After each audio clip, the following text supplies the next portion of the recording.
Hey everybody, welcome back. Today we are going to be talking about combat robotics. This is a brand new hobby that I've just got myself into, and I wanted to share my first robot build for the 15-pound fighting class with you guys. And rather than you have to sit there and watch me figure out each piece by piece and part by part, I went ahead and I built the whole robot, and then I completely broke it down because I need to reassemble it and have it battle ready, which means adding Loctite and just making sure things are tightened down. So what I'm going to do is a little tutorial on how I built my robot, and I will add, that video so you can see the parts done, and I'll explain to you how the parts were made, and we can just go from there. So here we go. Now, with this being my first robot, and I've never competed in a robot competition before, I'm sure there's some things that I'm doing that could have been done better, and I'm going to find all that out whenever I go to my first competition at the Orlando's Maker Faire in 2018. They already have over 100 robots registered, so there's going to be a lot of competition there. So don't judge by what you see. I'm just showing you how I did it, and maybe you can pick up some ideas from me, and maybe you'll have some suggestions for me. So let's get into the build.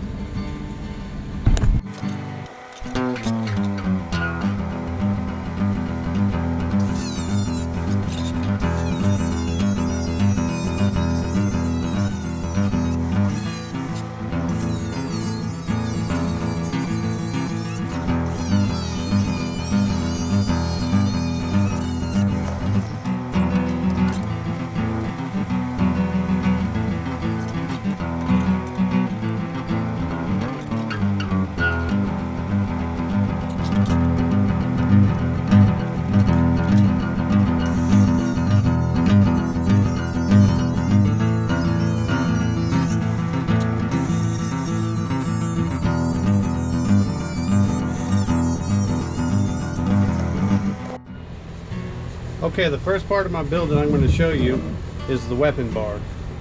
And what this is just a piece of 2-inch by 1-inch aluminum square stock that I drilled out using a hole saw and inserted a piece of pipe in there, welded it up with an aluminum welder, and then it just so happens that the inside diameter of that aluminum pipe was the exact size of my motor that I was going to use for my weapon. Now the weapon motor, let me see if I can get it out, it's in there pretty tight. The weapon motor is a cheap motor I got off of Amazon that came with the speed control. It is, I don't know if you can see it, I'll try to get it close. But it's a BL motor, 4 poles, 2150 kV motor. It's for like remote control trucks such as monster trucks and so forth, and it also came with this speed control, which is supposed to be rated around 200 amps, but because it was so cheap and it's just an off-brand, I doubt it'll go that high, but I don't need it to. So, and then here's the pipe that I welded in to my 2x1 stock.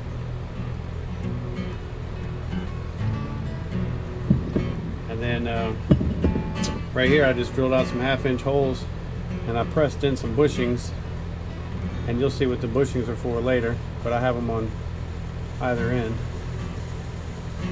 Alright, so we'll just stick this back in there. Now this is just a piece of 1/4 inch by, looks like 1.5 inch stainless that I'm going to use for a spinning bar on my weapon. And what I did was I just drilled a hole in the stock, stuck a 1/2-inch bolt through it, put a weld all the way around, and that's going to act as the shaft for the weapon. And that's where the first set of bushings come into play. It just slides on. Throw some spacers in there. This just slides on in such a way, and then that's going to be backed up with this pulley here.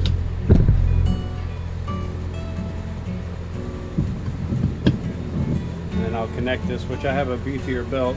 This was just a test belt. It'll connect onto here, and that will spin my bar. Hopefully quite fast and devastatingly, but we'll see. See how they can all be lined up. Alright. Well, what I chose to use for my drive motors were these cordless drill 18-volt motors from Harbor Freight. They're pretty commonly used. They're cheap. I got one for $15 because it didn't have a box, and I got the other one for $19.99 brand new with the box. And I even bought a backup just in case one burns out for whatever reason. And there's a lot of tutorials online as to how to modify these. Has to deal with putting grub screws or set screws inside 4 of these holes to lock everything down. But that's what I used. And then here's an actual motor assembly. And you can see these mounting blocks.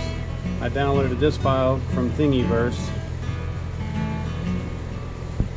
and it's actually designed for the Harbor Freight drill motors to be used in robotics, and it just gives you a way to clamp it down to your base plate.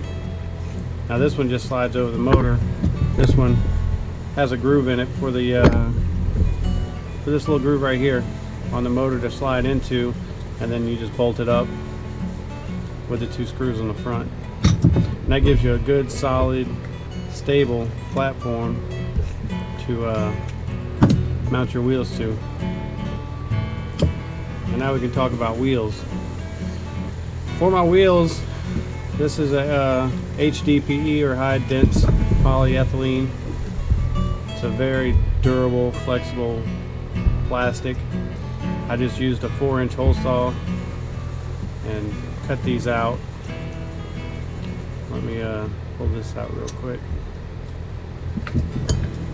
And there's a million different ways to do wheels. I've done a ton of research online, and a lot of people, you can use store-bought or pre-bought, but I try to make as much of my own stuff as I can. Do it from scratch. And so this is what the plastic wheel looks like after you drill it out with just the hole saw. You can tell it's still rough. And then what I took is I had a piece of round stock, which is just like a 3/4 inch round stock, and I've got myself one of those mini lathes from Harbor Freight that I bought years ago, and I put it in there. I drilled a hole out the center. I turned this side down so the washer would slide onto it, and then I drilled a hole through and tapped and threaded these holes to act as set screws to lock down on the motor. And then I drilled 2 holes in the washer to actually lock down on the wheel. So this just slides into here.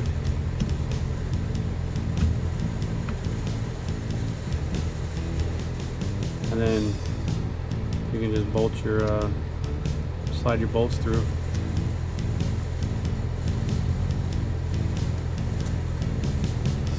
And that will allow me to lock the wheels on to keep them from spinning on the shaft.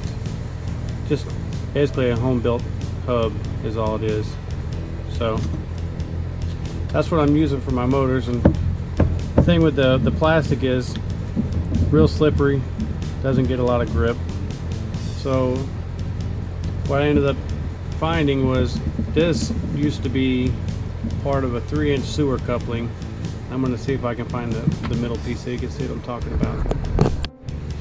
Alright, I couldn't find the other piece, but this is the other wheel, and you can see this, you're never going to see that, but it says Fernco Inc. Part number is 1056-33. And what this is it's a rubber coupling, and there's a big piece in the center here that connects these two, and it's just using pulling. You slide it over a pipe on each end, and it has a metal band clamp that comes around here that you clamp down on the pipe, and it just forms a flexible seal when you're doing plumbing work. Well, I noticed that it had this groove pre-made in there, and I noticed that that groove happened to be the same width as my HDPE, so I cut those off, flip them inside out, and my wheel pops right into it.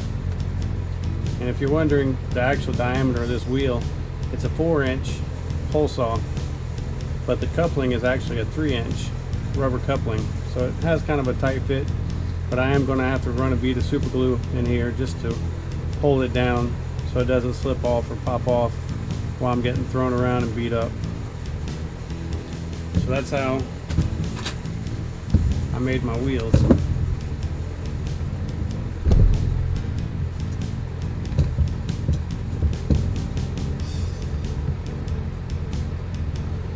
Just like so.